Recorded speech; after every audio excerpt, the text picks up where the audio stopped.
Olá, sejam bem-vindos todos a mais um Set Experience Tracks. Boa tarde, sejam muito bem-vindos.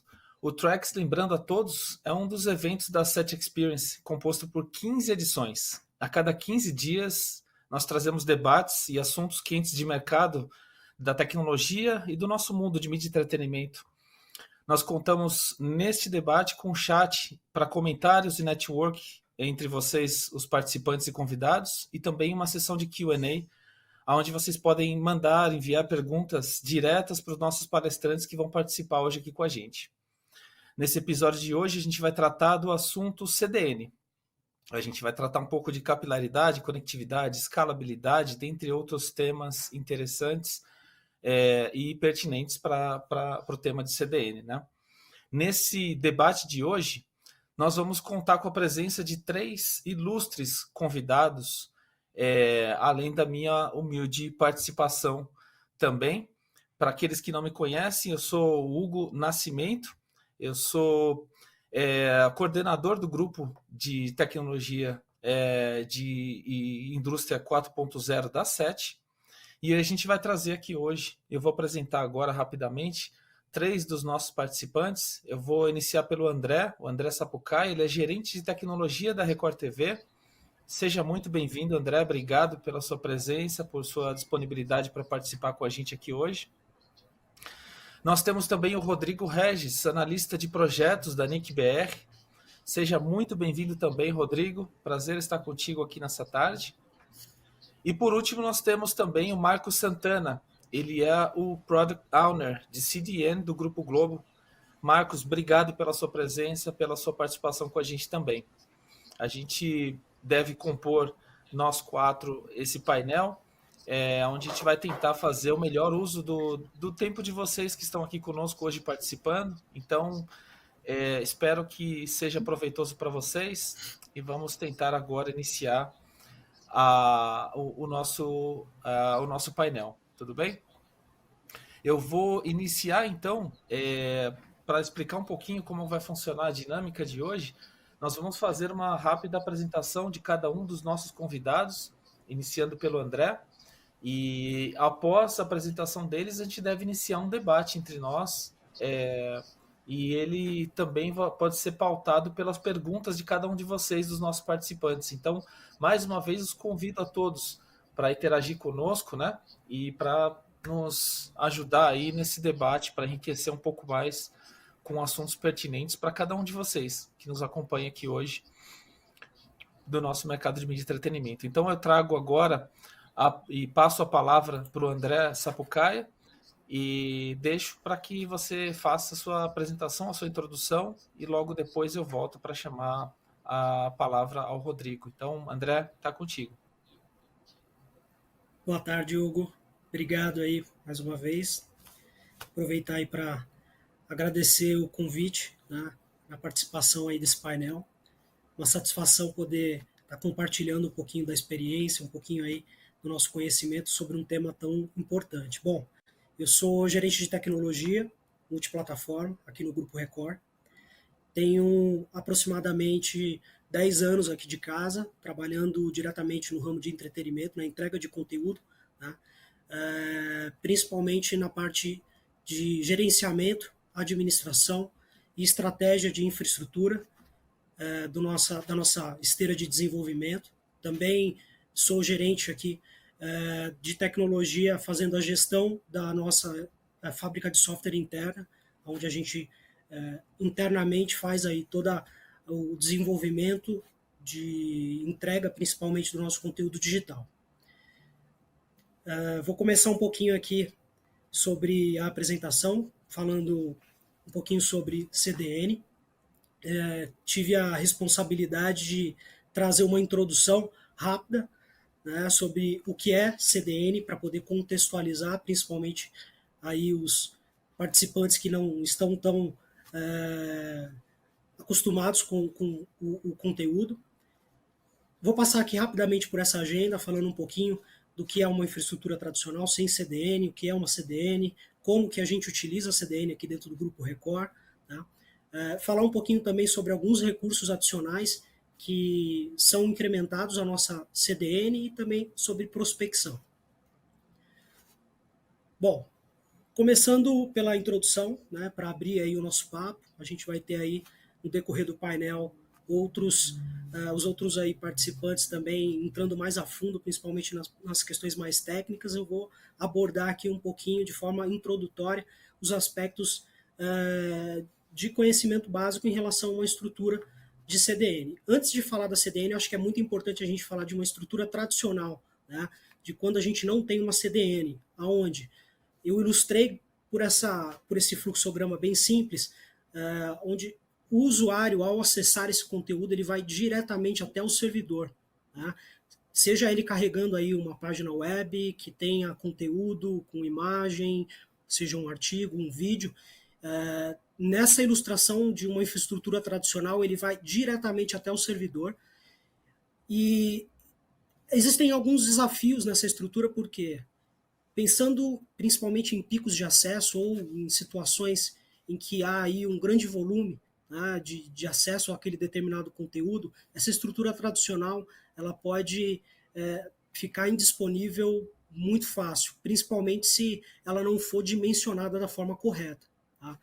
Exatamente por conta dessa necessidade, por conta dessa particularidade, houve-se aí a necessidade de, com a evolução, obviamente, da internet, criar aí novas formas de poder entregar esse conteúdo de uma maneira mais ágil, principalmente, com uma latência menor e, obviamente, elevando aí a experiência de consumo dos usuários.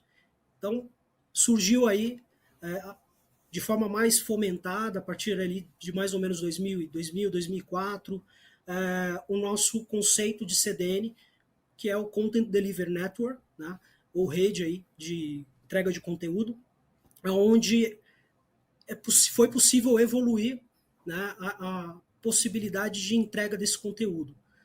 Diferentemente da entrega da arquitetura tradicional que eu mostrei aí no slide anterior, com a CDN é possível utilizar o recurso de cache, que nada mais é do que uma replicação, uma cópia desse conteúdo que fica armazenado diretamente no servidor e distribuir ele de forma aí, propagada entre POPs, né, que são aí os pontos de presença.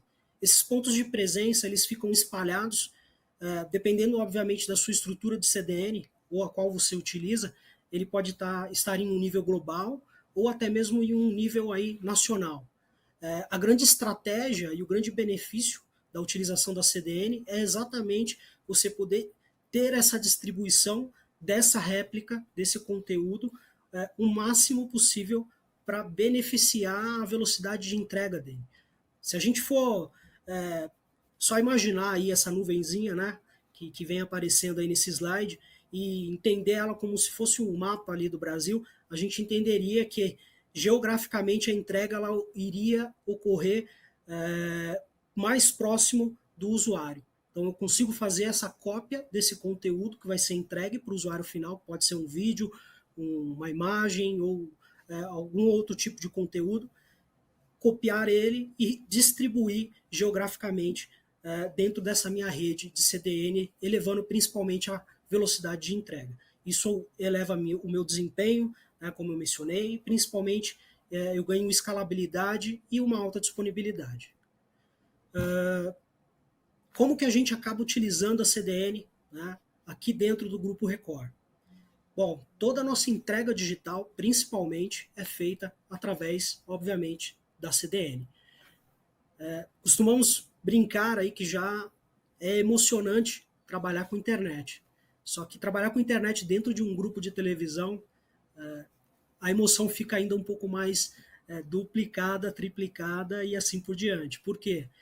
Na televisão a gente tem um fenômeno, principalmente, que ocorre nos momentos ali de transferência de audiência, onde tem algum tipo de chamada na TV, que pode elevar aquela carga de acesso a zero a um nível exponencial que às vezes a gente nem consegue dimensionar, porque ela vai de acordo com a audiência.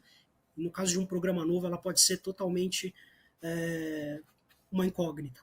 Então, é extremamente importante poder contar com uma estrutura de entrega com alta disponibilidade, justamente para a gente poder atender com qualidade e velocidade todo a nossa demanda aí de audiência, principalmente. Então, a gente tem aqui basicamente, citando, né, as nossas principais plataformas de entrega de conteúdo, primeiramente falando do portal R7, onde a gente tem aqui toda a nossa estrutura de entrega de conteúdo, né, voltada para um portal, bem como também todos os sites relacionados aí ao conteúdo jornalístico ou entretenimento, que ficam também abaixo dessa estrutura do portal.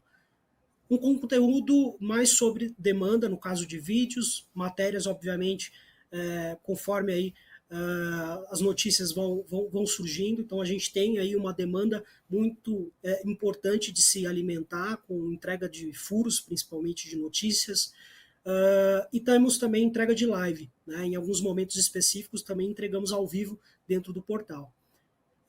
Em contrapartida, temos também a nossa plataforma de OTT, que é o Play Plus, onde nós temos também toda a entrega sob demanda do nosso conteúdo, como também conteúdos exclusivos, né? Principalmente correlacionado à Fazenda, que sem dúvidas é o nosso produto de principal intensidade de acesso, eu diria, né? Onde a gente tem ali um volume que eu diria que em termos de porcentagem ele eleva em torno de 60%, às vezes até 70% da audiência no decorrer ali, em comparação ao decorrer do ano. Basicamente utilizamos essas duas plataformas para fazer toda essa entrega desse nosso conteúdo digital, que acho que no geral ele vai ser classificado mais com a parte de vídeos, né? Tanto sob demanda, como também streaming, principalmente dentro da plataforma do Play Plus, onde a gente vai ter os canais, os sinais, principalmente falando aí, tanto das nossas principais praças e de diversas outras praças aí em torno do Brasil. Falando também um pouquinho sobre a nossa CDN, como que a gente entrega todo esse conteúdo. Tá? A nossa utilização de CDN, por uma questão estratégica, é em formato de IaaS, de infraestrutura as a service, no caso. Utilizamos a Akamai como o nosso principal fornecedor atualmente para poder ter uma alta disponibilidade e entregar todo esse conteúdo com qualidade, principalmente baixa latência. Eu trouxe aqui alguns números bem básicos em relação à arquitetura da Akamai, que é atualmente uma das maiores redes de CDN globais, com boa e alta disponibilidade. E trouxe também uma fotografia bem específica em relação ao que é a rede da Akamai dentro do Brasil, com aí aproximadamente 8.300 servidores, 250 POPs e distribuída em 85 cidades aproximadamente. Tá? Atualmente, como eu mencionei, a gente vem utilizando a Akamai, mas está aí no nosso roadmap e em breve a gente vai também estar iniciando aí um projeto de multi-CDN, principalmente pensando na importância da gente ter um ambiente com mais resiliência, principalmente. Né? A CDN em si só, ela já tem uma distribuição boa de conteúdo, mas é importante a gente também ter outras possibilidades, né? Em caso de problemas, como até inclusive a gente teve recentemente aí com especificamente um ponto da Akamai que foi aí resolvido instantaneamente. No caso, quero falar também um pouquinho sobre alguns recursos específicos de CDN que a gente também utiliza de forma adicional.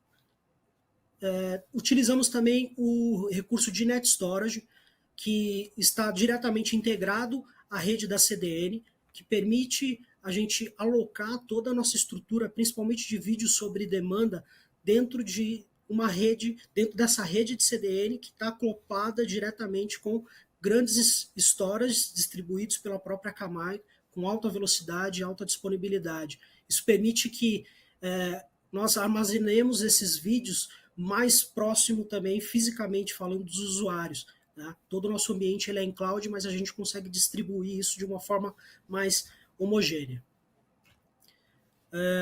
Também quero falar um pouquinho sobre esse recurso de segurança que é extremamente importante, que a gente também agregou na nossa estrutura de CDN, que é o WAF, onde nós conseguimos implementar todas as características de um firewall juntamente com a nossa rede de CDN, nos precavendo principalmente em relação a ataques de DDoS e também protegendo aplicações e APIs. Estamos num processo de implementação desse serviço de segurança que é extremamente importante e que a gente acredita que vai elevar substancialmente a qualidade também de entrega e de segurança, obviamente, do nosso ambiente. Para finalizar, eu queria pontuar também aqui rapidinho, né, em relação à evolução da CDN, nós temos aqui uma característica também muito interessante que recentemente foi disponibilizada e que a gente também tem aí planos de iniciar brevemente alguns trabalhos a respeito, que é o conceito de serverless na CDN. Além da gente poder utilizar a CDN para agilizar essa entrega de conteúdo de forma mais rápida e mais prática, a gente também poder utilizar o conceito de Edge Computer com processamento direto na borda de CDN. Isso agiliza principalmente a entrega também de conteúdo dinâmico, principalmente, ou o processamento de JavaScript com algumas funcionalidades específicas que, ao invés da gente ter que ir até o back-end, até o data center, executar essa instrução e ter um retorno pela própria borda, a gente vai poder também ter essa execução de forma muito mais prática, podendo elevar principalmente a qualidade de geoprocessamento, geolocalização, serviços de autocomplementar e, obviamente, elevar a arquitetura das aplicações e microserviços que poderão ser desenvolvidas se utilizando aí dessa característica. Então, basicamente, são os 3 pontos aqui principais que eu queria apresentar em relação à nossa estrutura de CDN, e junto também com essa introdução básica aí, sobre o conceito de CDN. A partir desse momento, eu libero aí para os nossos amigos poderem dar continuidade. Obrigado aí pela oportunidade, estou à disposição, pessoal. Obrigado, viu, André? Muito bacana. Então, a gente segue o nosso bate-papo com o Rodrigo Regis, analista de projetos da NIC-BR. Passo a palavra a ti. Obrigado. Primeiramente, aí, agradecer o convite, participar desse encontro. Tentar colaborar um pouquinho aí, passando um pouco da minha visão, né, e da visão de alguns projetos do NIC-BR em relação ao tema aí de CDNs. Tá? Bom, eu sou o Rodrigo Regis, sou analista de projetos do NIC-BR, já estou lá desde 2008, sempre trabalhando em projetos voltados para a área de infraestrutura de redes e internet. Já atuei coordenando alguns cursos voltados para operadoras de redes que o NIC fornece, né, cursos voltados para IPv6, né, administração de sistemas autônomos, e atualmente eu estou coordenando uma das equipes do IXBR, né, que é o nosso projeto que cuida dos pontos de troca de tráfego, e também de um outro projeto, que é o OpenCDN, que é vou falar um pouco mais dele durante a apresentação, né, mas a ideia desse projeto é fornecer uma estrutura para facilitar o acesso das CDNs em algumas localidades que a gente atua com pontos de troca de tráfego. Então, passando rapidinho aqui pela nossa agenda, né? Então, a minha ideia é falar um pouco sobre o funcionamento da internet Cinder, como ela é formada, né? Quais são os players que fazem parte dessa estrutura, o papel dos pontos de troca de tráfego, dos Internet Exchange Points, nesse ecossistema, da importância das CDNs, obviamente, né, que é o tema central desse encontro, né, e como as CDNs se beneficiam desses pontos de troca de tráfego, né, e finalizar falando rapidamente aí desses 2 projetos que eu atuo dentro do NIC-BR e como eles se enquadram nessa questão aí das CDNs. Tá? Bom, acho que muita gente já deve ter escutado essa definição de internet, né, que a internet ela é uma rede de redes, ou seja, ela é formada pela união, pela interligação de diversas, né, na verdade, de milhares de outras redes, né, e é essa interligação, essa comunicação entre as redes que formam a internet é que permite que um conteúdo saia de uma origem e chegue até o teu destino. Então, para vocês terem uma ideia, hoje em dia a internet é formada por aproximadamente 80 mil redes interligadas. E quem são essas redes? São os sistemas autônomos, né, ou AS, né, de Autonomous Systems em inglês. Então, a interligação desses sistemas autônomos, né, que são grandes redes aí que possuem gestões próprias, né, administrativa e técnica, que compõem a internet. Esses AS, eles podem ser provedores de conteúdo, provedores de acesso, né, provedores de trânsito, né, as grandes operadoras que dão trânsito à internet a outros sistemas autônomos, né, e grandes empresas provedoras de serviços e conteúdos. Tá? Então a gente consegue imaginar a internet como várias nuvenzinhas aí, interconectadas. Cada nuvenzinha dessa, como eu falei, é um sistema autônomo, um AS. Né? E o ideal, né, se a gente for pensar em termos de melhoria de qualidade, né, de velocidade na internet, é que cada uma dessas redes, né, cada uma desses sistemas autônomos estivesse diretamente ligado a todos os outros. Né? Mas, como eu falei, são 80 mil redes que compõem a internet. Então é fisicamente impossível você ter uma ligação física, né, direta entre todas elas. Né? Só no Brasil são 80 mil redes que compõem, né, 80 mil sistemas autônomos aqui no Brasil. Então não teria como fazer essa interligação com todo mundo diretamente ligado a todo mundo. Então, para que se melhore a capilaridade entre essas redes, entre esses sistemas autônomos, você tem algumas formas de fazer essa interconexão. Então, sistemas autônomos eles contratam, né, eles compram trânsito de determinadas operadoras para se interligarem a outros sistemas autônomos. Né? Eles fazem acordos de troca de tráfego, né, o peering,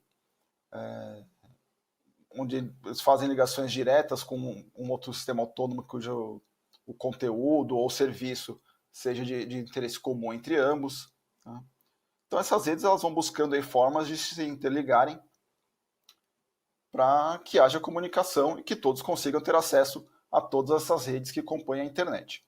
Uma outra figura, né, uma outra infraestrutura importante na internet que facilita essa interligação são os pontos de troca de tráfego, né, ou Internet Exchange Points, né, ou simplesmente IXP ou PTT, dependendo aí da sigla. Né.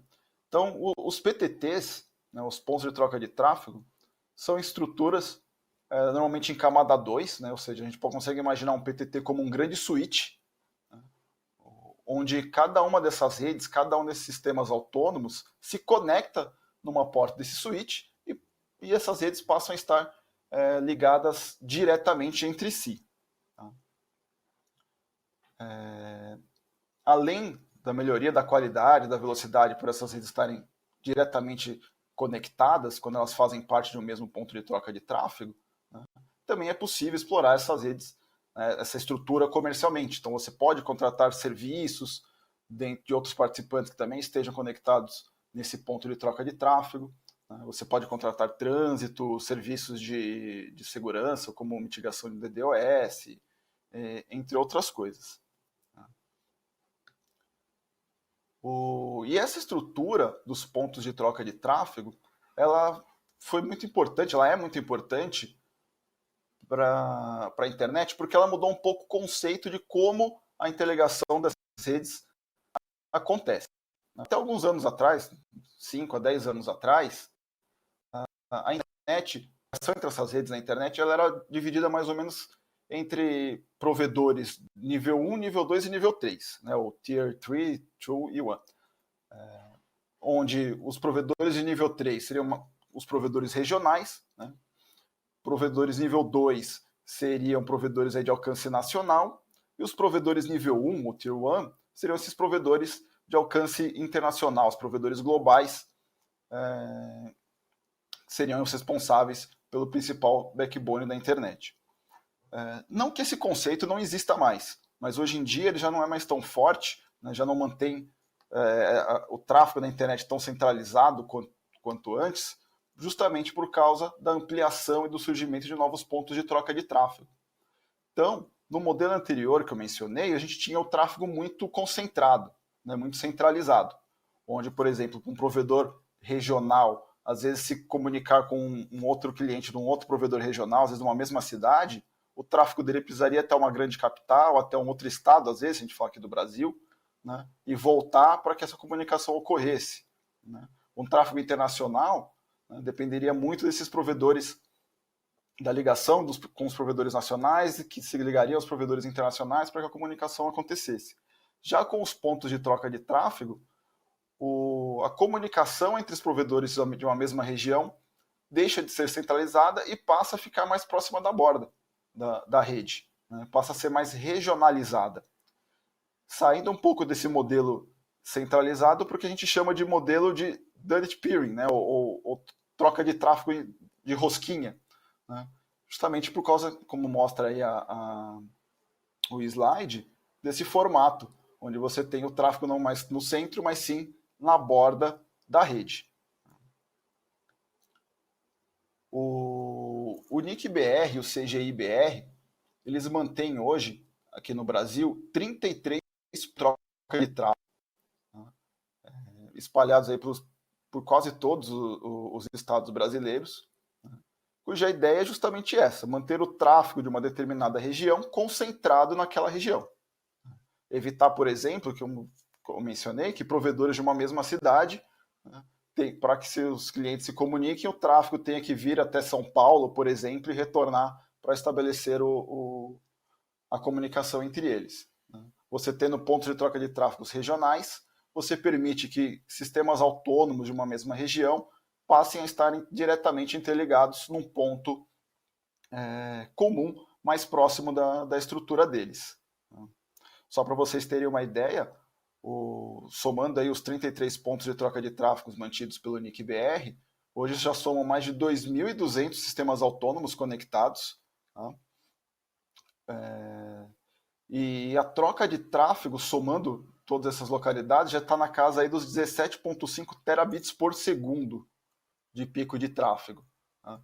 E isso torna os pontos de troca de tráfegos aí brasileiros, aqui mantidos pelo NIC-BR, o maior do mundo, tanto em relação ao número de participantes, quanto em relação ao volume de tráfego trocado.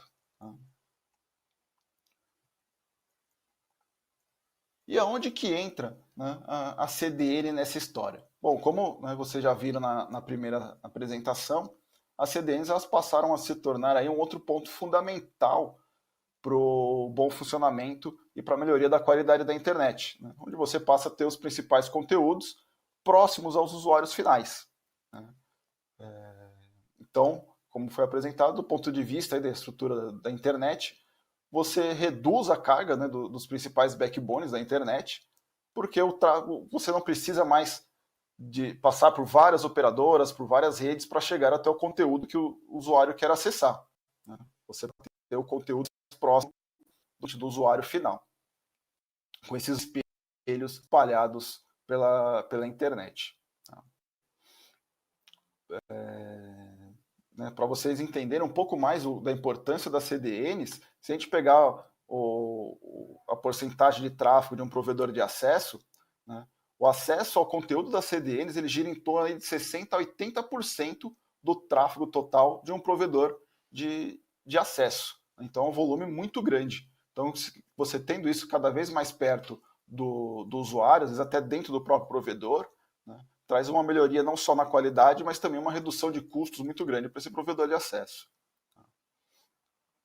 Como foi mostrado aí na primeira apresentação, né, essas CDNs elas estão espalhadas por diversos pontos de presença, por diversas regiões, né, e existem basicamente dois modelos para essa distribuição, para a escolha desses pontos de presença das CDNs. Um deles é o Bring Home, onde a empresa, vamos dizer assim, dona da CDN, né, o provedor de conteúdo, ele coloca os equipamentos deles, os servidores de cache dele, dentro de estruturas próprias. Então ele vai lá, ele aluga um espaço num data center, ele monta toda a sua infraestrutura, né, o próprio provedor de conteúdo arca aí com os custos de acesso à internet, né, porque ele considera que ter uma estrutura própria naquela determinada localidade vai ser aí vantajoso para ele comercialmente, vai ter uma melhoria na qualidade do acesso aos serviços dele para aquela determinada região. Um outro modelo é o Interdeep, onde o provedor de conteúdo ele coloca os servidores deles dentro da estrutura de grandes operadoras, né, ou de grandes provedores. Nessa situação, né, em vez dele arcar com os custos da manutenção de data center, acesso à internet, etc., ele simplesmente fornece os servidores para aquele provedor, para aquela operadora, né, que instala isso dentro da sua própria infraestrutura, e com isso os usuários daquela determinada operadora, daquele determinado provedor, passam a ter um acesso melhor àquela CDN que está hospedada dentro da operadora. Normalmente, nesse modelo do Interdeep, para que a CDN coloque seu equipamento dentro da operadora, né, a CDN exige que haja um volume mínimo de tráfego trocado ali para que realmente, né, vale a pena ter esse serviço hospedado lá dentro. Tá? Vou passar o próximo slide aqui. Então, o surgimento das CDNs acabou fortalecendo, né, e evoluindo ainda mais esse modelo do Dun & Peering, né, da troca de tráfego aí em formato de rosquinha, porque também é uma outra forma de você ter o conteúdo cada vez mais próximo da borda da rede, mais próximo do usuário final. E eu queria, né, aproveitar para finalizar, falar um pouco do nosso projeto do OpenCDN, que é um projeto que visa fornecer aí uma estrutura que seria um terceiro modelo, né, não, um pouco diferente aí desses dois que eu apresentei agora, para trazer as CDNs para localidades ainda menores, né, que às vezes economicamente não são tão vantajosas para os provedores de conteúdo. Porque um ponto de troca de tráfego sozinho ele não faz mágica, né? Ele sozinho não vai atrair todas as principais CDNs, os principais players de governo, os principais serviços, né? Até porque o foco principal dele não é esse, né? Como eu comentei, o foco principal de um ponto de troca de tráfego é garantir que o tráfego regional seja ali trocado regionalmente. Obviamente que grandes pontos de troca de tráfego em São Paulo, Rio de Janeiro, Fortaleza, Porto Alegre, Curitiba, acabam aí tendo uma atratividade maior e fazendo com que essas grandes CDNs se conectem a esses pontos de troca de tráfegos maiores, né, por iniciativa própria, dado aí o grande volume de tráfego trocado nessas cidades, nessas localidades. Só o que acontece? Em localidades menores, né, às vezes os provedores de uma determinada região não têm um volume de tráfego tão grande que justifique a uma CDN colocar o seu servidor dentro da estrutura desse provedor, né? Os pontos de troca de tráfego de localidades menores também às vezes não têm um volume de tráfego tão elevado que justifique ali para o provedor de conteúdo colocar uma CDN dentro desse ponto de troca de tráfego, dentro desse PTT. Então, pensando nesse cenário, é que o NIC-BR e o CGI-BR tomaram a iniciativa de criar esse projeto, o OpenCDN, que busca aí criar condições, né, e atratividade para que as principais CDNs coloquem aí os seus caches, né, os seus servidores, em localidades menores, em PTTs menores, em outras regiões do Brasil, né, não só pensando aí nas grandes e principais capitais. Tá? Então, qual que é a ideia do projeto? Né, fornecer aí um espaço para hospedar os servidores, né, fornecer acesso à internet para alimentação desses caches, e compartilhar o conteúdo desses caches com todos os participantes de um ponto de troca de tráfego específico, de uma região específica. Então é uma parceria. A gente fornece aí o local, a infraestrutura necessária para hospedar os servidores de CDNs, né? E as CDNs alocam com a gente os equipamentos delas para que a gente forneça o acesso a esse conteúdo para os participantes de um determinado PTT, de uma determinada localidade. De diferente da maioria dos projetos mantidos pelo NIC-BR, né, o OpenCDN é um projeto que tem custo, né, mas apesar do NIC-BR ser uma instituição sem fins lucrativos, né, o OpenCDN, como eu falei, tem custos, mas é apenas o rateio dos gastos, né, que nós temos aí com a hospedagem, contratação de link, para o fornecimento do acesso aos CDNs. Então, não há o intuito de ter lucro com essa iniciativa, como eu falei, é somente um rateio. A ideia é que o projeto é autossustentável, né? Que com o rateio dos custos a gente consiga aí melhorar os equipamentos e melhorar a infraestrutura cada vez mais, melhorando o acesso aos CDNs. Hoje, esse projeto do OpenCDN ele está apenas em 2 localidades, daquelas 33 que eu mencionei, né, que possuem pontos de troca de tráfego no Brasil. Até o momento a gente está apenas em 2. Né, a pandemia aí atrasou o nosso cronograma para 2020 e 2021. Esse projeto ele começou em 2018 lá em Salvador, como um projeto piloto. Hoje ele já atende cerca de 150 redes lá da Bahia, 150 sistemas autônomos beneficiados aí direta e indiretamente, tá? Contando aí com a participação de 5 grandes CDNs, tá? Levando aí a um total de troca de tráfego na casa aí dos 70 gigabits por segundo. No final do ano passado, nós iniciamos esse projeto também lá em Manaus. Por enquanto, nós estamos só com 2 CDNs participantes, a terceira está em ativação nessa semana, entrando em produção aí provavelmente no início da semana que vem. E lá em Manaus, a troca de tráfegos dentro do projeto do OpenCDN está na casa aí dos 20 gigabits por segundo. Nossa intenção aí para os próximos meses é expandir o projeto para outras localidades que possuem pontos de troca de tráfego do NIC-BR, né, tendo aí pelo menos uma cidade por região do país atendida aí pelo projeto. Então a gente deve divulgar um novo cronograma aí nos próximos meses para definir quais serão os passos aí para 2022.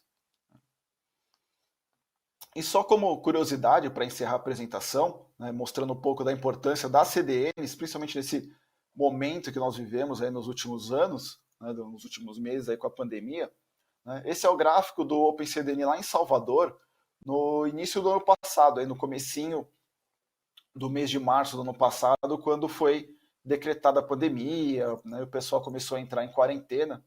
Então eu mostro o gráfico de 2 das principais CDNs que nós temos lá em Salvador, onde é possível ver ali onde está a primeira setinha, né, no gráfico de cima, que foi o momento onde foi decretada a quarentena, que todo mundo começou a ficar em casa, né, praticamente dobrou o tráfego da CDN em questão, né, e os picos maiores, que a gente consegue ver ali mais para metade do gráfico, foram as lives, né, que se tornaram bastante populares no começo da pandemia. A gente consegue ver que o tráfego mais do que dobrou, né, dessas CDNs aí, em alguns casos chegou a aumentar em 5 vezes o volume de tráfego, por causa de toda essa questão de quarentena, todo mundo em casa, né, o uso das lives, né, a popularização das lives, etc. Bom, com isso eu encerro aqui essa breve apresentação. Tem aí os meus contatos e está à disposição aí no final para as perguntas. Obrigado. Perfeito, Rodrigo. Obrigado aí por sua apresentação. Então, rapidamente eu passo a palavra agora para o Marcos, para ele fazer a apresentação dele, e a gente abre logo após para um bate-papo entre nós. Convido a todos de novo para que contribuam aí com as suas perguntas e comentários para nos ajudar aí nesse bate-papo final. Então, Marcos, por favor. Obrigado, Hugo. Agradeço o convite da SET. Bom, a gente vai estar falando aqui um pouquinho do nosso produto, da CDN Globo, né? Eu estou na Globo há cerca de 7 anos, pouco mais de 7 anos, sendo que no último ano em específico atuando como Product Owner, né? Então eu estou representando aqui dezenas de pessoas espalhadas em 4 squads que fazem o desenvolvimento desse produto. Então vai ser um grande prazer a gente compartilhar aqui um pouco mais a jornada que a gente está tendo para desenvolvimento desse produto, né?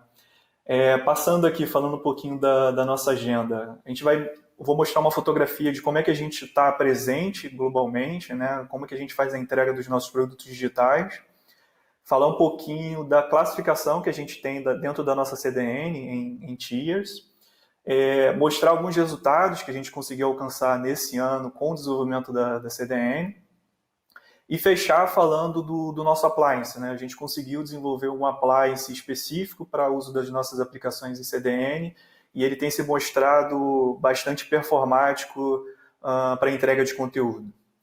Bom, começando aqui, falando um pouquinho da nossa presença, né? A gente tem uma presença forte dentro do Brasil, através do desenvolvimento da nossa CDN, que eu vou falar um pouquinho mais à frente.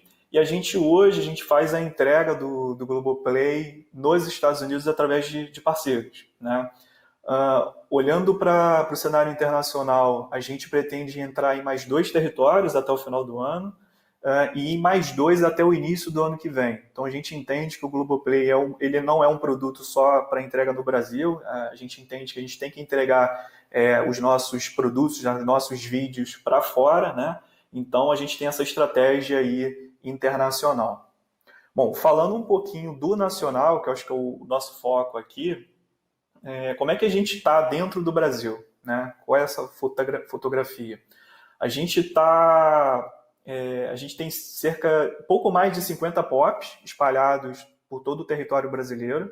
Faltam poucos estados aí para a gente fechar, né, todos os territórios. E essa jornada ela começou em 2019, com o início ali da entrega da nossa CDN ali, através de Rio de Janeiro e São Paulo, que são os nossos Tier 0, e a gente começou essa jornada com as nossas regionais da Globo, né, BH, Recife e Brasília, e depois disso foi uma corrida de cavalo, né? A gente está em franca expansão de CDN, como vocês podem ver, em 19 a gente fechou ali cerca de 5 pontos de presença, e agora na metade de 21 a gente tem mais de 50, né? E falando um pouquinho dessa classificação em tiers, né? O Tier 0 são os nossos principais data centers, né, de Rio e São Paulo. Ali a gente está hospedando todo o nosso conteúdo de vídeos, conteúdos estáticos, as nossas páginas. E quando eu avanço para os outros Tiers, 1, 2 e 3, é porque ele tem uma porção menor de capacidade de infraestrutura, mas ele consegue entregar esse tipo de conteúdo, né? A gente só está hospedando um conteúdo mais quente. Até pegando o gancho ali na apresentação do André, o objetivo é a gente colocar o conteúdo mais quente realmente na ponta para que o usuário possa acessá-lo mais rápido e com uma qualidade melhor, né? O Tier 1, como eu falei, a gente está presente nas nossas regionais e nas principais afiliadas, né? Eu digo principais, mas no âmbito de internet. A gente tem algumas regiões dentro do Brasil que são regiões em que a gente tem um tráfego intenso de internet. Vou pegar o exemplo, por exemplo, de Fortaleza, que é uma região que é abastecida por diversos cabos submarinos que fazem conexão com outros territórios, né? Então, a gente tem a gente tem o nosso POP ali bem grande ali nessa região. O Tier 2 é formado exclusivamente por outras afiliadas, que é o que está em amarelo, e as nossas OpenCDNs, né? Pegando também gancho no que o Rodrigo comentou, a gente está presente na OpenCDN de Manaus e Salvador. E no Tier 3 é o nosso piloto desse ano, né? Que é o que a gente tem mais avançado, que é a nossa presença dentro das operadoras. É um exercício que a gente vem fazendo esse ano e vai ser, eu acho que, o nosso grande carro-chefe a partir do ano que vem. A gente aposta muito nesse modelo e vocês vão ver ali com o planejamento até o final do ano que a gente está apostando bastante nisso. Pegando também gancho no que o Rodrigo falou da importância dos PTTs, né? A Globo fomenta muito e a gente aposta muito nesse modelo. Dos 33 pontos que o Rodrigo mencionou, a gente está conectado a aproximadamente 21 ou 22 pontos. Então, como provedor de conteúdo, acho que são poucos provedores de conteúdo que conseguem se conectar e ter essa capilaridade. A gente faz esse exercício para garantir que a nossa rede esteja o mais espalhada possível. E como é que acontece essa mágica, né, da distribuição desse conteúdo? Como é que o usuário de Fortaleza realmente ele vai estar buscando esse conteúdo ali no nosso POP em Fortaleza? A gente tem o nosso CDN Router, que foi uma aplicação desenvolvida dentro de casa, que ele usa diversas informações como base para poder direcionar esse usuário para o melhor POP. Aí são informações de geolocalização, distância de rede e até informações que a gente preza muito por isso, são informações de qualidade de experiência do usuário. Porque não adianta eu também mandar um usuário para um POP mais próximo, sendo que aquele POP de repente está com algum tipo de degradação do serviço, de repente o servidor está fora do ar, então não faz sentido eu enviar para lá, né? Faz sentido eu enviar para um POP que esteja de fato com uma saúde muito boa. Então a gente desenvolveu isso dentro de casa e tem funcionado muito bem. E pegando alguns resultados, né, que a gente alcançou, puxando aí o Big Brother como exemplo, do período de exibição do Big Brother, trazendo aqui grandes números, a gente teve quase 4 bilhões de plays dentro da nossa plataforma de vídeos. Foi um marco bem grande que a gente teve nesse ano. A gente bateu recordes quando a gente compara com os últimos anos. E traduzindo essa quantidade de plays em horas, a gente teve mais de 400 milhões de horas assistidas dentro da nossa plataforma, sendo que das quais 80% eram de conteúdos de live streaming que foram bem impulsionadas por conta do Big Brother. E o André comentou também na apresentação dele essa característica, né, que a gente está na TV aberta e por algum motivo, por alguma chamada ou término do programa, você tem a movimentação, né, dessa audiência indo para o digital, né, para o streaming. A gente consegue ver isso, a gente chama esse fenômeno de rajada. A gente vê muito isso acontecer, pegando exemplo no Big Brother, quando o Thiago termina o programa na TV aberta e tem alguma dinâmica dentro da casa, por algum motivo a audiência está quente, vão milhões de pessoas ao mesmo tempo acessar a plataforma. Então esse fenômeno a gente chama de rajada. A gente conseguiu já capturar aí alguns momentos em que mais de 1 milhão de pessoas ingressam na plataforma por minuto. É um fenômeno que poucas OTTs conseguem ter, por conta até da capilaridade, né, suportar essa rajada. A gente tem, quando a gente olha para os nossos spinnings, né, para as nossas conexões com os operadores, a gente vê os links indo de 0 a 100 quilômetros no mesmo instante. São muitas pessoas acessando a plataforma, então acaba ocasionando esse fenômeno. E quando a gente pega essa fotografia de 21, né, do BBB 21, a gente coloca o ano de 20 do lado, quando eu coloco a figura do ano de 20, o ano de 20 ele é muito pequeno. Ou seja, a gente teve um crescimento muito grande em 21 e a gente espera até que o ano de 22 seja maior. Até por isso a gente está fazendo todo esse trabalho de expansão da CDN para a gente poder suportar essa capacidade aí de rajada que a gente tem. Um outro dado também é a quantidade de usuários simultâneos, né, que ficam ali na plataforma consumindo conteúdo. A gente conseguiu também alcançar um número bem expressivo em alguns momentos. Da mesma forma, quando a gente coloca o ano de 2020 do lado de 21, a gente vê que o crescimento foi muito grande, né? E falando um pouquinho, essa aqui é a fotografia, né, que a gente acabou de falar do momento de julho, e como é que está a fotografia de dezembro, né, até o final do ano. Até o final do ano a gente espera dobrar essa quantidade de POPs. A gente procura aí alcançar pelo menos uma centena de POPs até o final do ano, espalhado por todo o território brasileiro. O que isso significa? Que até o final do ano a gente vai estar presente, né, com os nossos POPs em 100% do PNT e em 100% das capitais do Brasil. Isso é um marco bem importante para a gente entende que essa capilaridade ajuda muito na experiência de consumo do usuário e corrobora até o modelo que o Rodrigo comentou dos PTTs, né? O fato da gente estar conectado também nos PTTs ajuda muito isso.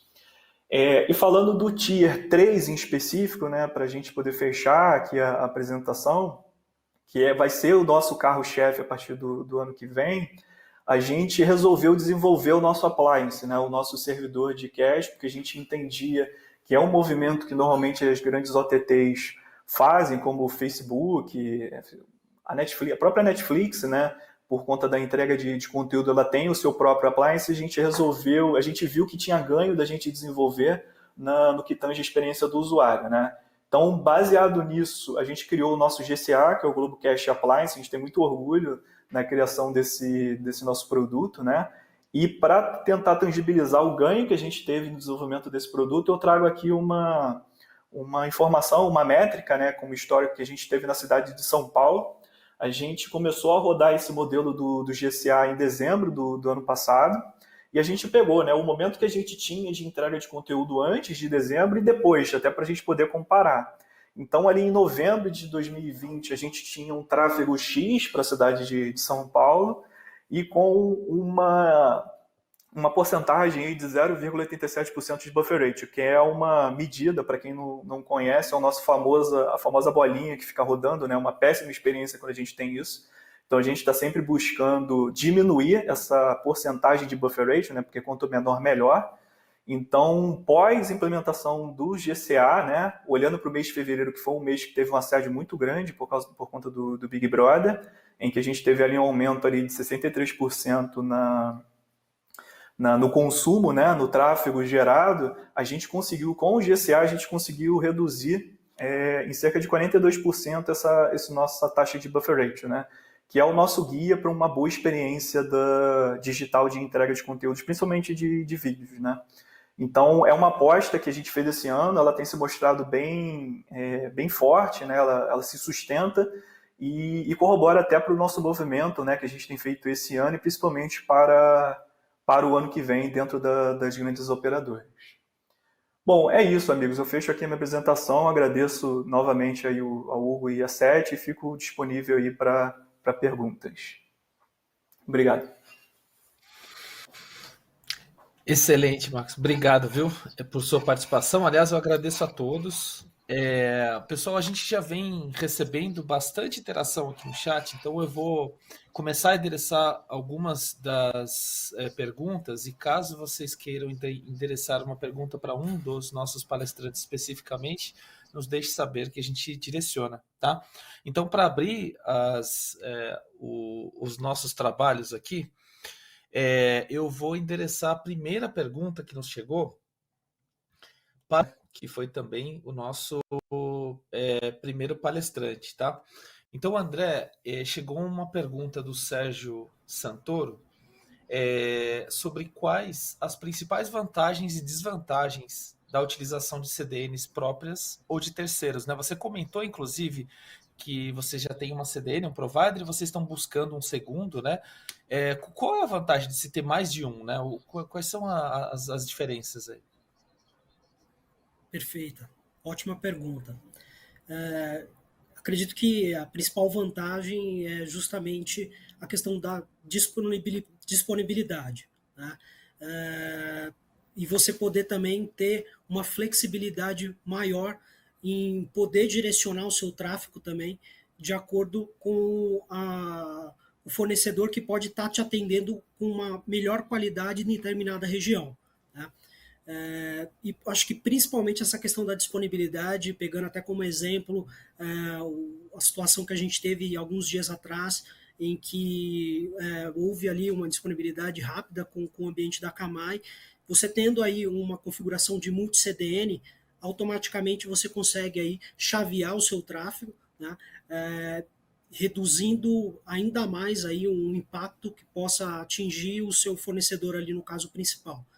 Existem algumas outras vantagens. Eu acredito que a questão da disponibilidade, da redundância e da resiliência acaba sendo uma das principais, acarretadas aí de outras que eu comentei, como a possibilidade de você poder aí gerir também esse tráfego de acordo com a latência que pode estar atendendo melhor em determinada região, e às vezes também tem a questão do custo, né? Você consegue ali com fornecedores ter ali algum tipo de negociação, onde você consegue barganhar algum tipo de custo, dependendo do tipo da entrega. Então pode ser alguns pontos ali interessantes. Em relação à desvantagem, né, em se ter ali uma CDN de terceiros, obviamente a tecnologia não ficar obviamente centralizada ali dentro do seu core. Você tem que depender aí da evolução, das inovações, obviamente, desses fornecedores para estar fazendo determinadas implementações. É o que eu vejo aqui, principalmente no quesito ali de desvantagem, respondendo essa pergunta aqui do meu ponto de vista. Mais alguém quer fazer algum comentário sobre esse tema? Tudo certo?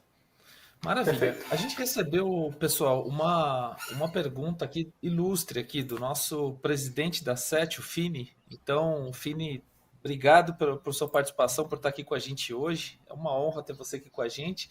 Eu vou endereçar a pergunta do Fini para o Marcos, e depois, se algum mais de vocês, né, o Rodrigo e o André quiserem comentar, fiquem à vontade.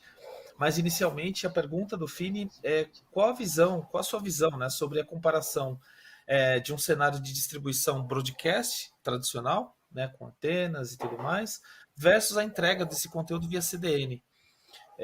O conteúdo, principalmente para conteúdos ao vivo, esportes, né, que demandam latência, que é uma das discussões principais aí sobre a entrega via CDN, né? As CDNs elas podem em algum momento vir a substituir as transmissões de TV e rádio, né? Eu acho que essa pergunta também vem bastante de encontro com a adoção eventual do 5G, que vai viabilizar uma maior banda aí na entrega final, né? Eventualmente uma menor latência também. Então, é para ti aí, Marcos. Perfeito. Obrigado, Fini, pela pergunta. É um prazer responder. Falando um pouquinho da entrega do digital, né? A base para uma boa entrega do digital é a latência. Não tem muito segredo, né? Quando a gente olha para o panorama que a gente tem hoje no Brasil, que é um território muito grande e que nem todo o território ele é atendido muito bem pela banda larga fixa, o 5G ele passa a ter um papel fundamental para isso, né? Hoje, eu te digo que em regiões em que a gente tem uma concentração que são regiões como o Sudeste e o próprio Nordeste, que são bem abastecidos, né, por essa rede de banda larga fixa, eu digo que para a gente fazer a entrega de um conteúdo esportivo que tem essa sensibilidade em relação à latência, a gente consegue fazer uma boa entrega, excelente até. Mas para regiões mais distantes, isso começa a ser um calo para a gente, né, no sapato. Então eu digo que o papel do 5G vai ser fundamental daqui para frente para a gente poder, de fato, poder experimentar e entregar melhor esses conteúdos. Eu também digo que, você perguntou, né, em relação à substituição dos transmissores de TV, eu não entendo que a gente esteja 100% preparado por conta dessas questões que eu acabei de comentar, dependendo da região, né, principalmente para essas regiões distantes, mas a CDN ela pode ajudar nesse papel, né? A gente consegue garantir que haja um transporte desse sinal e que a CDN possa entregar lá na ponta. Eu entendo que nesse momento a gente está num processo de transição, o próprio Brasil está se robustecendo em relação a telecomunicações, mas sem dúvida daqui a alguns anos a gente vai estar bem mais preparado para entregar em qualquer canto do Brasil. Perfeito, Marcos. Eu entendo que o investimento na entrega do conteúdo em broadcast ele foi feito alguns anos atrás, então a capilaridade definitivamente é muito maior, mas os investimentos próximos eles estão voltados para a entrega de banda larga, né? Que é onde você entrega Exato. qualquer conteúdo, não só vídeo, né? Tudo. Bacana. Eu vou voltar então agora uma pergunta para o Rodrigo. O Rodrigo comentou bastante para a gente, né, desse volume espantoso aí de 17,5 tera de pico, né, em determinados momentos. O Brasil definitivamente é um país onde se tem uma grande quantidade de devices aí, ele vem ano após ano crescendo de uma forma espantosa. Rodrigo, para ti, quais são os tipos de conteúdo, né, que configuram essa distribuição? O que gera esse volume tão grandioso de 17,5 terabits por segundo? E como, eventualmente, as empresas que estão, né, se preparando, como o Marcos comentou, em novos territórios, como é que eles poderiam se antever a uma demanda como essa, eventual, para poder evitar a degradação da experiência do usuário, né, no fim do dia, que é o que importa? Bom, obrigado pela pergunta. É importante destacar que os pontos de troca de tráfego mantidos pelo projeto do XBR, né, eles não são exclusivos para CDNs. Né? A ideia é permitir que qualquer sistema autônomo possa se conectar ao ponto de troca de tráfego. Dentre eles nós temos provedores de acesso, grandes operadoras, né, empresas prestadoras de serviços, como bancos, grandes indústrias. Mas, obviamente, acho que 60% a 80% do tráfego, principalmente nas principais capitais, esse tráfego vem das grandes OTTs, né? Google, Facebook, Netflix, né? Globo, UOL, Terra, que são, se a gente falar dos principais players brasileiros.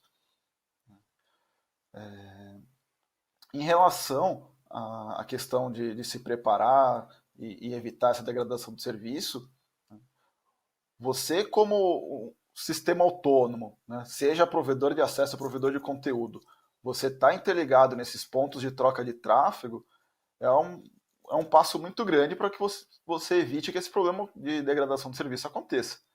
Não só pelo fato de aumentar a capilaridade da sua rede, né? Pois com uma única conexão física você passa a estar diretamente conectado a dezenas, centenas, e, por exemplo, no caso de São Paulo, a milhares de outras grandes redes, inclusive redes internacionais. E o que a gente passou recentemente, vem passando ainda com a pandemia, né, foi uma grande lição. Muito se falou no começo que a internet poderia entrar em colapso, que que a rede não ia aguentar o alto volume de tráfego, a partir do momento que todo mundo estivesse trabalhando de casa, né, tivesse mais tempo em casa por causa da quarentena. Né, e, por sorte, nós não vimos isso. Né, a estrutura da internet como um todo suportou muito bem esse aumento exponencial aí no tráfego. Né. Tivemos ações como a da Globo de reduzir a qualidade, né, dos vídeos como uma forma aí de diminuir um pouco do volume do tráfego, né, sem prejudicar a qualidade do serviço, né, e que isso foi seguido também por outros provedores de conteúdo posteriormente. Né. Porque é difícil você prever esse tipo de coisa, né, então você buscar estar sempre com uma capilaridade maior, mais bem conectado é fundamental. Perfeito, Rodrigo. Obrigado, viu? Pessoal, uma das questões que chegaram aqui foi direto para o André, eu vou interessar ela. A pergunta veio do Maurício Fernandes, ele nos questiona da seguinte forma: quais as características ou diferenciais em relação ao seu atual provedor que vocês usam, né? E o que vocês buscam? Quais são os critérios para a definição de uma nova CDN? Né? Perfeito. Com certeza a qualidade de entrega ela precisa ser equivalente ou superior. Nesse processo a gente executa algumas POCs para poder fazer essa equiparação, entender se a gente vai perder, principalmente em relação à qualidade. Eu acredito que esse é o primeiro e principal ponto. Obviamente, na sequência, a gente tem também a questão do custo. Ele sendo relativamente atrativo, igual ou inferior, também é um ponto bem interessante, mantendo, obviamente, o quesito da qualidade como uma premissa, aí, como eu comentei. Acredito que são os dois pontos ali principais. Temos também a questão aí de inovação, de recursos, tá? Principalmente aí voltados para essa área de serverless, como eu mencionei. Nós temos aí recursos de inovadores que vêm beneficiando e utilizando a CDN no mesmo conceito aí de um edge computer, né, da computação em nuvem. Então, recursos de inovação também são diferenciais aí na hora da gente colocar isso na balança e fazer uma definição. Acredito que seja isso. Sem dúvida. Alguém comentou da necessidade aqui da elasticidade, né, de se entregar. Existe, acho que foi o Sérgio que nos direcionou uma outra pergunta aqui, dizendo, no caso dos fenômenos de rajada, que o Marcos comentou na apresentação dele, né, o comportamento da CDN ele deveria ser parecido com o comportamento dos demais microserviços que os providers, né, entregam, que é essa elasticidade da entrega. Eu não sei, eu devolvo para vocês essa pergunta aqui, mas de qualquer forma, dependendo do volume, né, como o Marcos comentou, às vezes 1 milhão de autenticações por segundo, coisas do tipo, simplesmente você colocar uma regra para autoprovisionamento, ele nem sempre te atende, né? Às vezes um warm-up inicial de um determinado volume prévio previsto, ele te ajuda a evitar a degradação da experiência também, né? De você tentar autenticar e não conseguir, ou buscar algum conteúdo e ele chegar de uma forma, né, com um profile menor, porque você não tem a banda previamente disponível ali no seu Origin Server. Então, Marcos, eu direciono a ti essa pergunta. Perfeito. Bom, dá para correlacionar, sim, em relação a essa questão da elasticidade. A gente tem alguns preparos antes, né, antevendo, de repente, aí até uma essa rajada, mas é importante lembrar que diferente, por exemplo, de uma entrega de um conteúdo estático, vou dar um exemplo aqui de uma Black Friday, por exemplo, que você tem uma entrega do seu e-commerce ali, você está tentando fechar um pagamento, né? O usuário está mais suscetível a esperar alguns segundos para que ele concretize ali de fato aquela compra ou ele navegue no site. No caso, o André vai concordar aí comigo, ele sabe melhor do que ninguém também, que a gente está falando de vídeos. Então, o cara que tenta clicar ali, ele quer abrir o vídeo, ele não quer esperar muito tempo. Então, ele quer coisas de 4, no máximo 5 segundos, depois disso ele já desiste de assistir o vídeo. Então, é nesse tempo que a gente perde o usuário. Então, a preparação para você suportar essa rajada, ela é muito importante, muito sensível. A gente pode falar de elasticidade, sim, mas tem todo um planejamento antes disso para a gente poder se preparar. Muito bom. Uma das formas de se entender, né, o que você está entregando aí da qualidade nos momentos de pico ou em outros momentos é você monitorar, né? Então eu abro a pergunta para quem quiser responder inicialmente. Tem uma pergunta que veio do Jonathan Martins, que é qual é a opinião de vocês referente à importância de se monitorar a CDN, né? E como que vocês monitoram? O que vocês entendem que são os parâmetros, né, que classificam um bom serviço de CDN prestado, né? Eventualmente, eu vi um medidor há uns tempos atrás que era o tempo medido do primeiro bit entregue para o cliente final, né? Esse é um tempo interessante, mas eventualmente você está entregando muito rápido um serviço muito ruim. Então, eu entendo que eventualmente a experiência do usuário, ela está, como o Marcos comentou, né? Ela é um conjunto de coisas. Você recebeu os primeiros bits super rápido, mas você fica mais tempo esperando bufferizar, ou eventualmente quando você abre, o que você enxerga não é tão bom.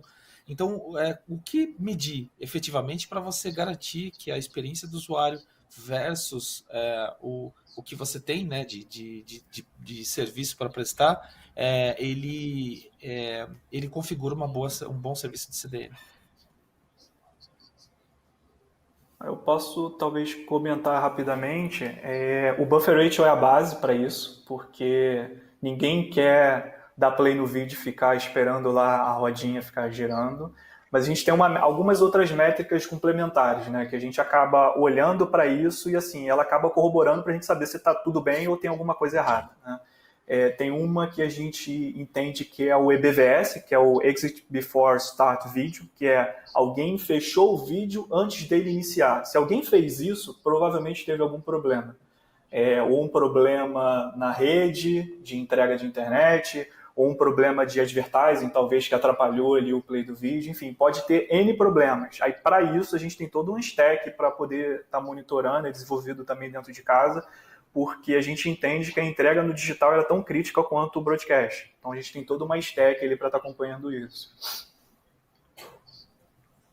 Concordo totalmente com o Marcos. A questão do buffer, a experiência como um todo, ela é extremamente importante nessa análise.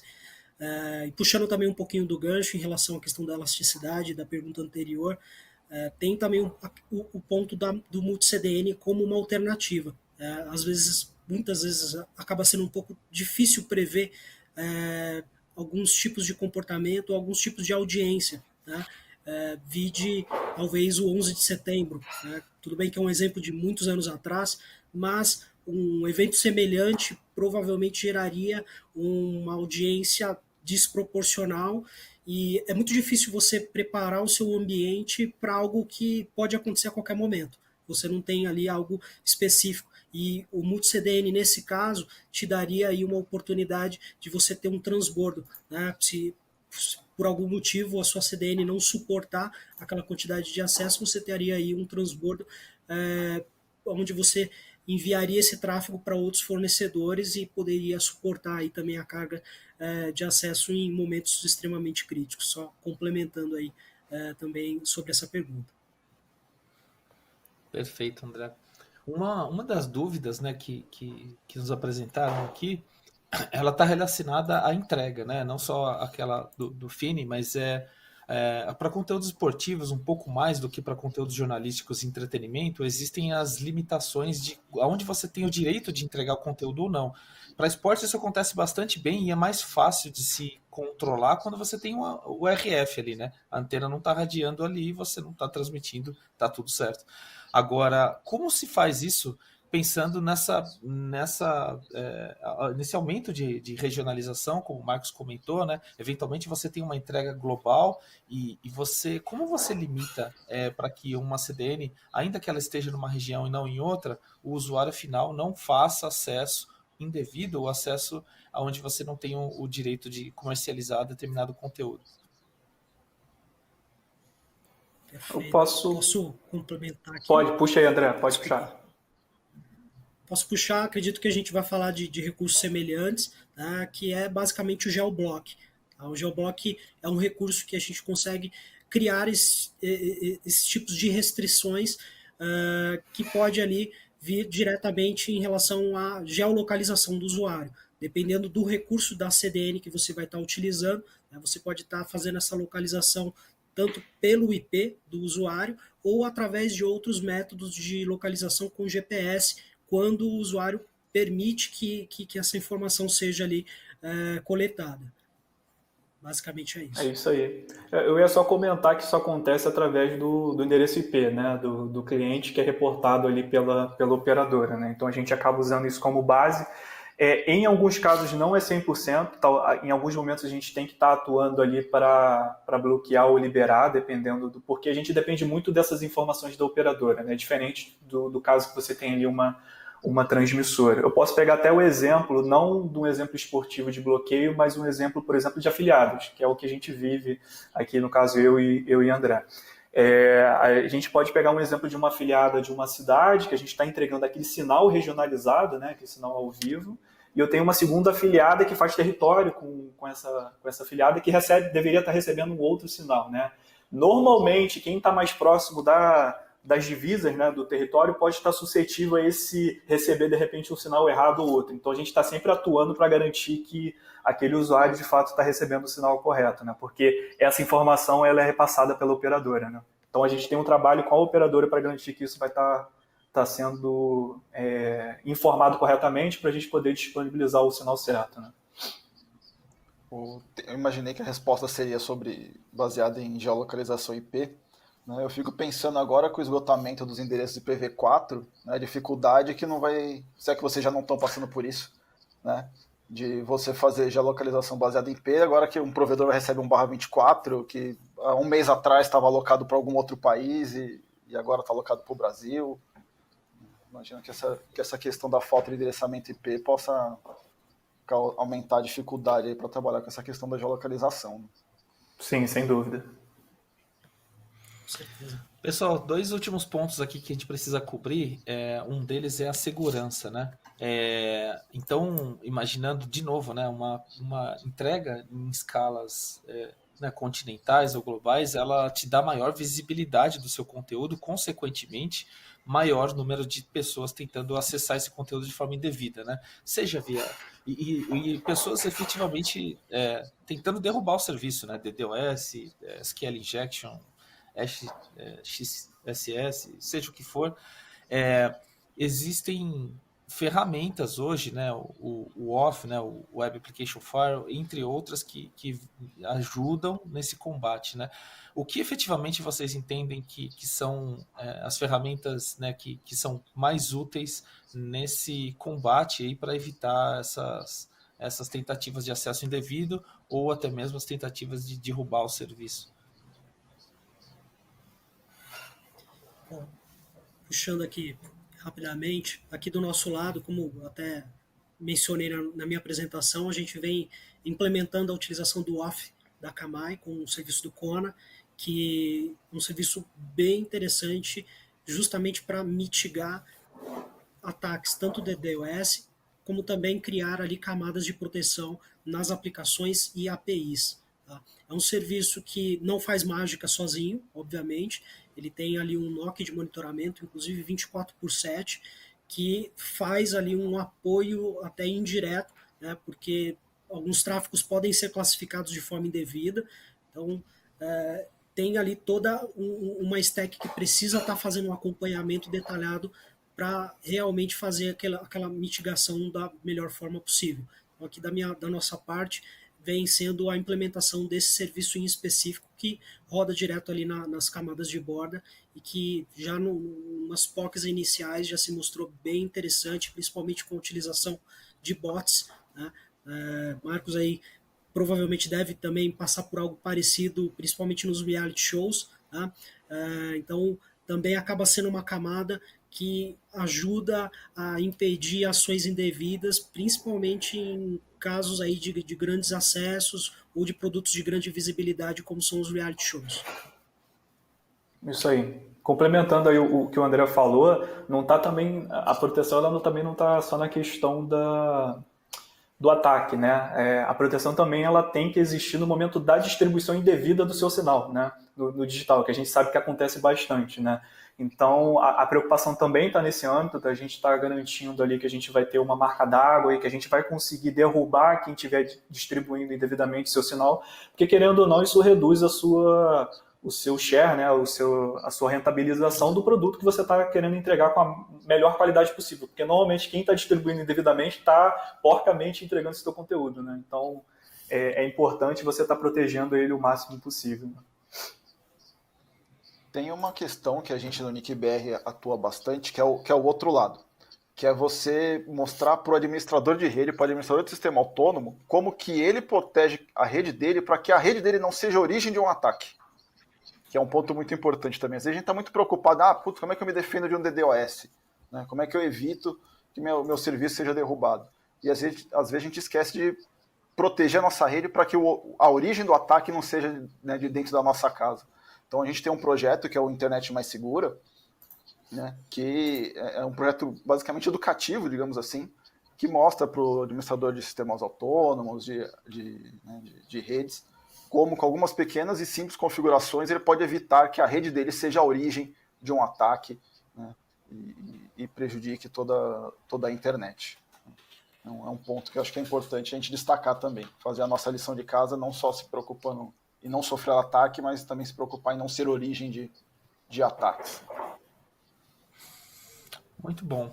Pessoal, eu vou endereçar então a última pergunta do dia aqui. Antes de mais nada, eu já, né, agradeço a presença de todos que estão nos acompanhando até agora. Para nós é um prazer enorme, né, poder contribuir com essa discussão, e aqueles que quiserem, né, continuar, esse próprio conteúdo aqui vai estar disponível sob demanda após o nosso painel, para quando vocês queiram rever ou simplesmente ver alguma parte que vocês perderam.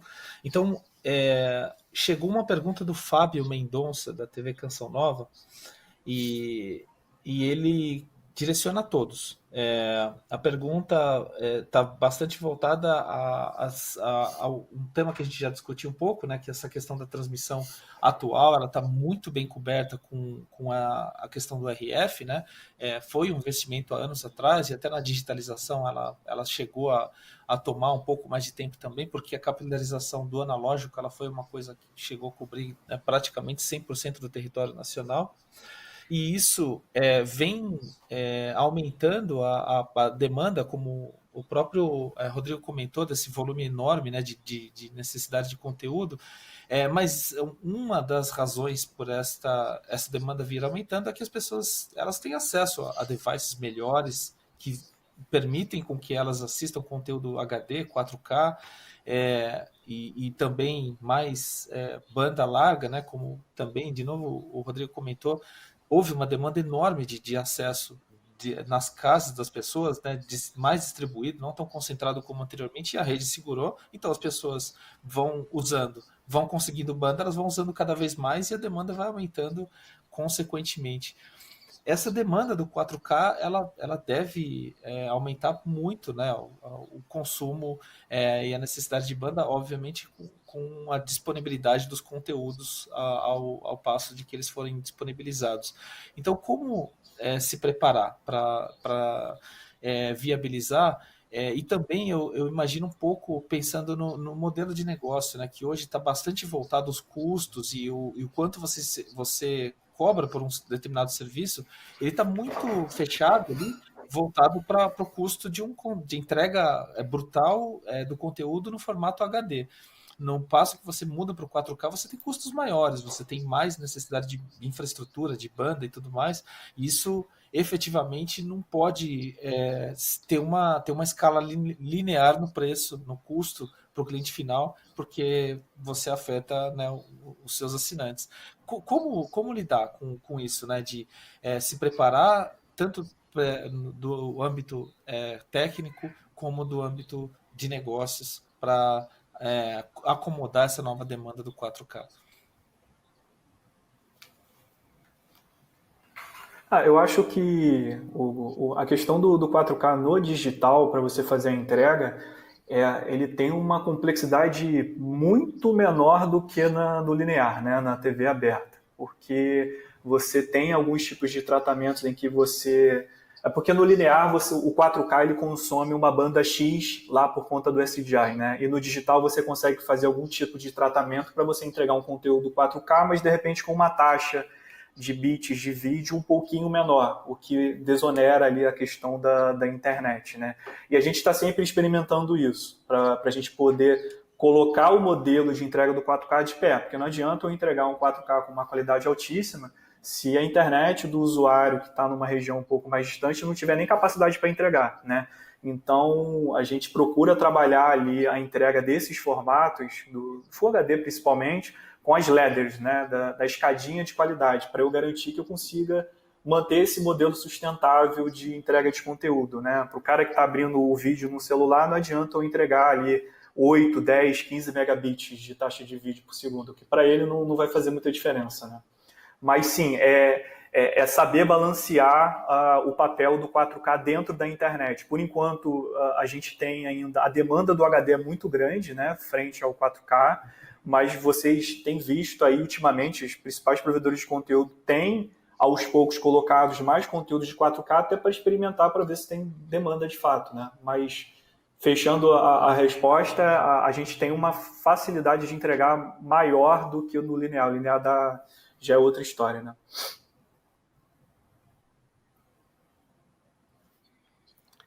André Rodrigo? Posso complementar aqui também.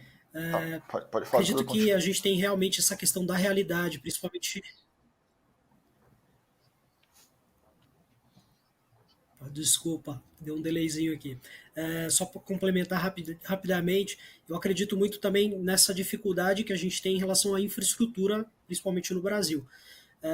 Com certeza, a partir da implementação do 5G, vai ser uma questão que vai evoluir muito naturalmente e não tem muito segredo. O custo vai aumentar porque vai ser uma qualidade maior sendo entrega, vai precisar de mais banda e, obviamente, vai pesar ali no bolso, mas acredito que vai ser algo muito natural junto com essa evolução do 5G.